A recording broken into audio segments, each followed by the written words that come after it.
Решил реставрировать свой потекший бойлер. Значит, он у меня плоский, из двух баллонов. Потек там в патрубке, где идет переход, слив из одного бачка в другой, сверху там.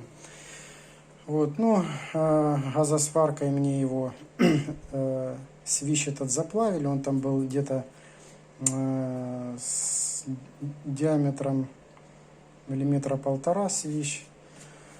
Вот, ну, потом я купил для труб минеральная вата или там что-то.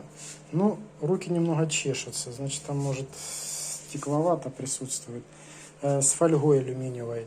Ну и, короче, вот эту часть я закупорил, вот эту часть отдельно, и хомутами пластиковыми по кругу. Вот это все там заделал, там заделал. Ну, а потом остатки вот этих полосок я сюда кинул, ну и туда тоже кинул. И скотчем армированным все это затянул. Вот, и теперь я занимаюсь рубашкой. Вот рубашка с моего бойлера. Вот она. Matrix. Вот, и теперь я отражатель сюда поклеил 5-миллиметровый, потому что я мерил, что когда я буду натягивать рубашку на бойлер.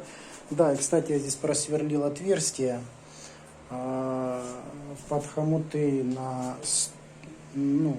на соточку. Хомуты, они такие тоненькие. Вот, и буду на хомутах затягивать, потому что когда здесь была на пенополиуретане, то вот эти швы, они были состыкованы и заклеены. Поэтому я расшивал острым ножичком, вот этим ножичком рассекал эти швы, вот эти стыки.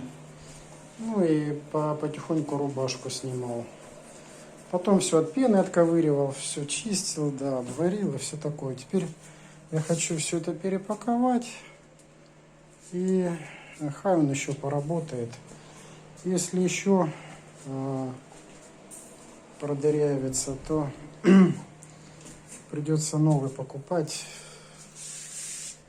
В принципе. Ну, в принципе, я его сделал разборным. Если там тоже можно и второе отверстие сделать, заварить. А если уже опять пойдет, то выкину его и куплю новый. Вот. А пока как-то так занимаемся.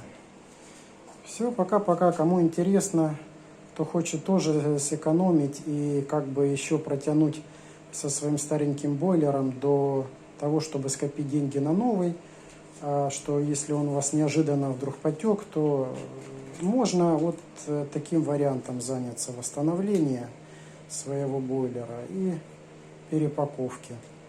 Все, кому было интересно, пока-пока.